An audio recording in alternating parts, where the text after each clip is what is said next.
tell about yourself, your name, age, the reason why you moved to Estonia. Okay, Robert Parsons, I'm 54, yes, hanging in there, still just the right side of 60.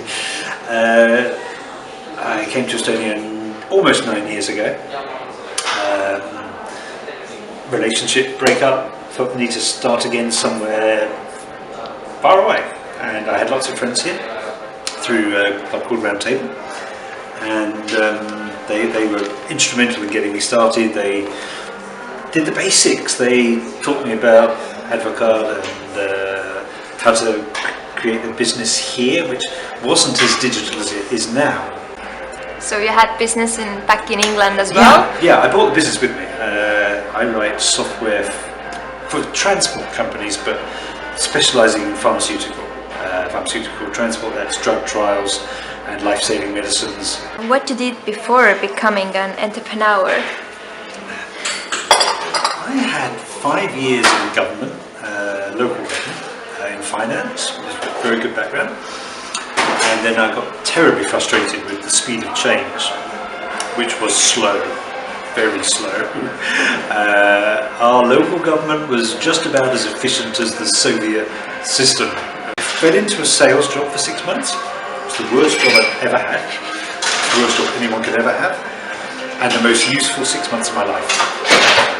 Because I think many people at school have a very shiny idea of how wonderful it would be to be an entrepreneur and move things on, and you go into a very highly pressured sales environment, and I think if you survive that, then you come out ready. If I had gone to being, as you call entrepreneur, straight from the government job, I'd have failed miserably. Where did you get financial support, and did you need a lot of initial resources? No, not too much. You have to realize, when I started with computers, the first computer I supplied was a 4 megahertz processor. It had a 20 megabyte hard drive that cost nearly 700 euros. Had to be delivered by a special vehicle, air ride, couldn't be moved, couldn't be So computers were still pretty rare. We were on DOS version 2. I nearly spoke to Bill Gates. I phoned Microsoft, we had a problem formatting, and the guy answered the phone and said, well, try this, this and this, and if that doesn't work, call back and ask for Bill. He more or less wrote this stuff. And I think there were about 8 or 9 employees at Microsoft at the time. So I don't have any qualifications because there were none. So there was real need for significant investment, because once you had your PC, then that was pretty much all you needed. But I very nearly crashed the business. It ran into trouble, just developing software, and it just wasn't selling fast enough. And my landlord, who was also a customer, and I'd had a kind of informal deal where I wrote his software for free, and I had a room, found out that I was in trouble and concocted some complete fabrication as to why he needed to pay me some £2,000. And it saved me. Absolutely, it saved me. No one was going to help me out. My parents don't have money. And I've never forgotten it. He's 72. I still go back and see him every year for Christmas. And I still give at least that amount away, at least every year, because I've never forgotten what it felt like to have my daughter. What were the challenges you encountered developing your business?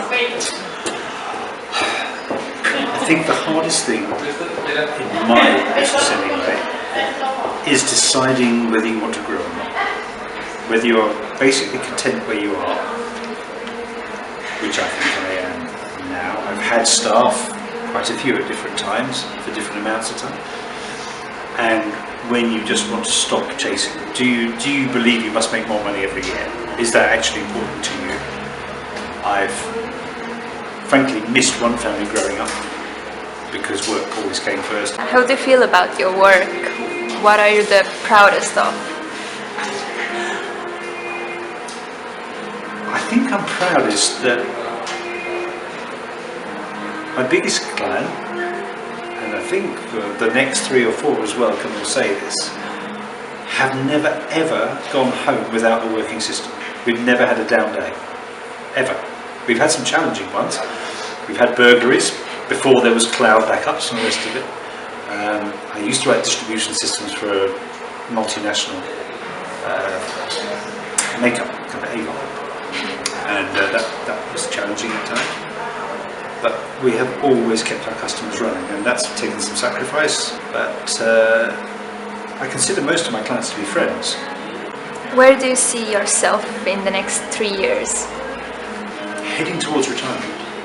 I've really struggled to find somebody else to come in, a company to come in with me, just to be a partner and sharing the profits and the efforts, so that customers aren't so worried. So yeah, I think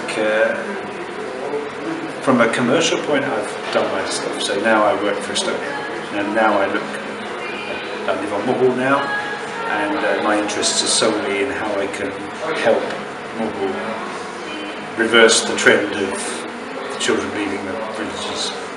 And that's really important to me now, because I have a 6-year-old and I want him to stay on Muhu. I want him to come to university in Tallinn, and I want him to want to come back to Muhu to a job that pays him enough to be able to do that. Wonderful. Thank you.